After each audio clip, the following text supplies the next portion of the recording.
বাংলাদেশের সার্বভৌমত্ব রক্ষার জন্য আজাদির এই লড়াই চলছে, চলবে। আমরা যতদিন জীবিত আছি ইনসাফের রাজত্ব আমরা কায়েম করব ইনশাআল্লাহ। যে জনতার এমপি, জনতার সেবক হবে, ঢাকা 8-12 তারিখের পরে কোন জমিদারি চলবে না। জনগণের এমপি ইনশাআল্লাহ। ইয়াকা না'বুদু ওয়া ইয়াকা নাস্তাঈন।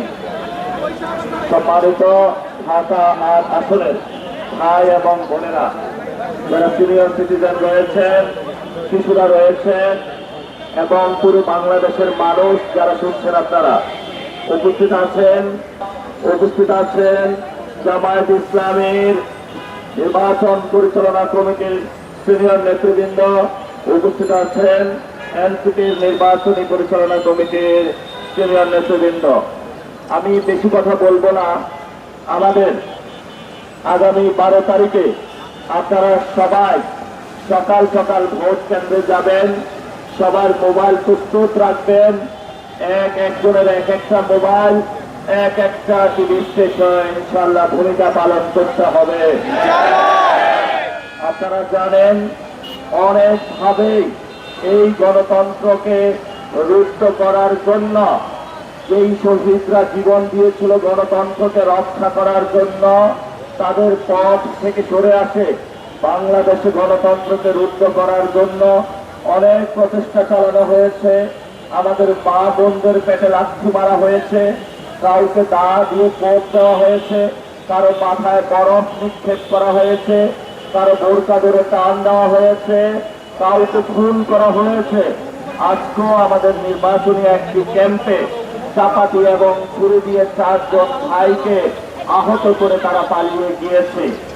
অসংখ্য যন্ত্রণার মধ্য দিয়ে আমরা যাচ্ছি, কিন্তু আমরা সবাই ধৈর্য ধারণ করছি। পুরো বাংলাদেশের মানুষ 12 তারিখের জন্য, 12 তারিখে ইনশাআল্লাহ 11 দলীয় জোটের নেতৃত্বে কোন জামায়াতের সরকার হবে না, এনসিপির সরকার হবে না।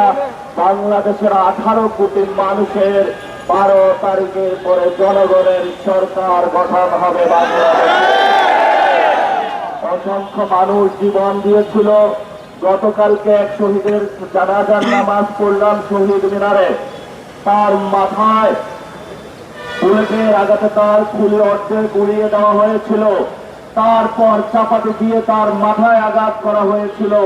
উনি একজন সিএনজি চালক ছিলেন, তার 3টা বাচ্চা রয়েছে। তার ওয়াইফের সাথে কথা বললাম, বললো আমি বাচ্চাকে জবাব দিতে পারি না। বাচ্চা যখন আমার কাছে এসে বলে আমি আব্বা কই, আমি আব্বুকে একটু দেখতে চাই, তার দিকে সে তাকিয়ে কান্না করে দেয়। তার আব্বুকে সে দেখাতে পারে নাই।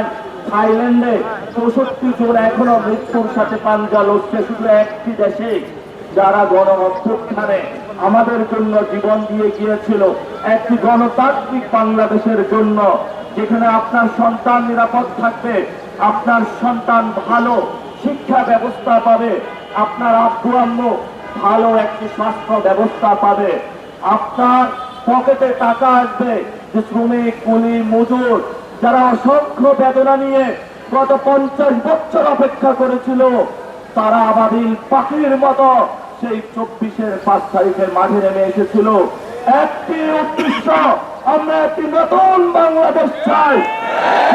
বাংলাদেশে আর কোন জালেম আবির্ভূত হবে না, যারা চাঁদাবাজি করবে না, সন্ত্রাস করবে না, দুর্নীতি করবে না, যেখানে একটি সাম্য, মানবিক মর্যাদা এবং ন্যায় বিচারের জন্য বাংলাদেশ প্রতিষ্ঠিত হবে। আপনারা জানেন আমরা 11 দলীয় জোট গঠন করেছি বাংলাদেশের সার্বভৌমত্ব রক্ষার জন্য। আমরা 11 দলীয় জোট গঠন করেছি আধিপত্যবাদ থেকে মুক্ত হয়ে ভারতের চোখে চোখে রাখ রেখে আমরা বলতে চাই বাংলাদেশের 18 কোটি মানুষের জীবন যাবে, তবু 1 সেকেন্ডের জন্য তোমাদের ভারতের পৃথিবীর কাছে আমরা মাথা নত করব না। বাংলাদেশের সার্বভৌমত্ব রক্ষার জন্য আজাদির এই লড়াই চলছে, চলবে। আমরা যতদিন জীবিত আছি ইনসাফের রাজত্ব আমরা কায়েম করব ইনশাআল্লাহ।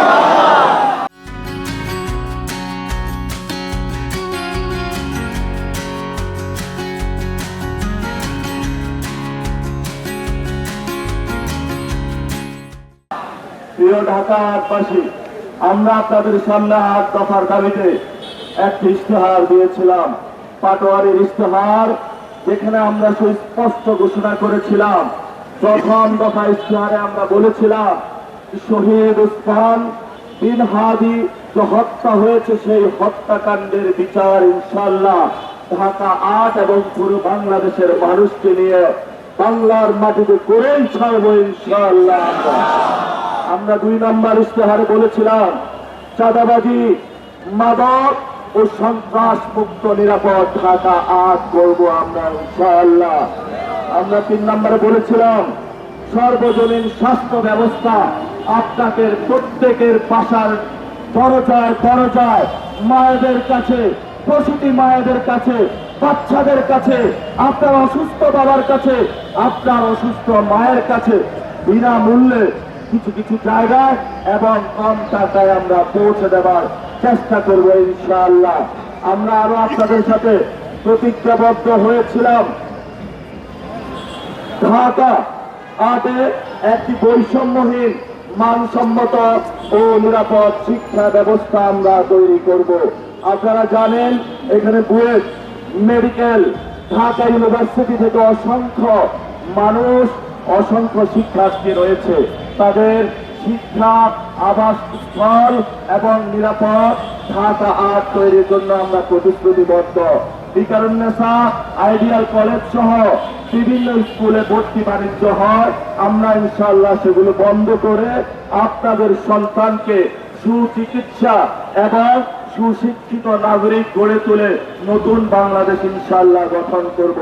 আমরা 5 নম্বরে বলেছিলাম অসংখ্য ভাই আমাদের বেকার রয়েছে, পড়াশোনা করে কিন্তু চাকরি নাই। বৈষম্য বিরোধী যে ছাত্র আন্দোলন হয়েছিল, আমাদের কিন্তু কোটা আন্দোলন থেকে শুরু হয়েছিল চাকরির দাবিতে। সেই জন্য আমরা বলেছি কর্মসংস্থান ও দক্ষ জনশক্তি বৃদ্ধি নিশ্চিতকরণ ঢাকা 8 ইনশাআল্লাহ আমরা করব। আমরা 6 নম্বর ইশতেহারে বলেছি নাগরিক বান্ধব ও জনদুর্ভোগ মুক্ত ঢাকা 8 করব। আপনারা জানেন এখানে ট্রাফিক জ্যাম রয়েছে এবং বিভিন্ন অগ্নিকাণ্ড, ভূমিকম্প থেকে শুরু করে বিভিন্ন পর্যায়ে অনেক ডিজাস্টার হয়ে থেকে এগুলা থেকে মুক্ত দিয়ে ইনশাআল্লাহ আমরা একটি নিরাপদ ঢাকা 8 করব। আমরা 7 নম্বর দফায় বলেছি আগামী প্রজন্মের জন্য ঢাকা 8 করব, যেখানে আপনি, আপনার সন্তান, মা বাবা সকলেই নিরাপদ থাকবে।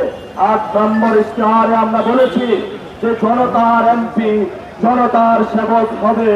ঢাকা 8-এ 12 তারিখের পরে কোন জমিদারি চলবে না, জনগণের এমপি ইনশাআল্লাহ।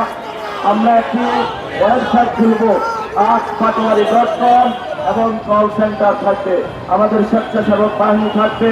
তাদের মধ্য দিয়ে আপনাদের প্রত্যেকের কাছে আমি উপস্থিত হব, আপনাদের মনের কথা শুনবো, আপনাদের ঘরে ঘরে যাব, আমার জীবন, যৌবন সবকিছু ঢাকা এবং বাংলাদেশের মানুষের জন্য ব্যয় করব। এটাই আমার প্রতিজ্ঞা, এটাই ঢাকা 8-এর অঙ্গীকার।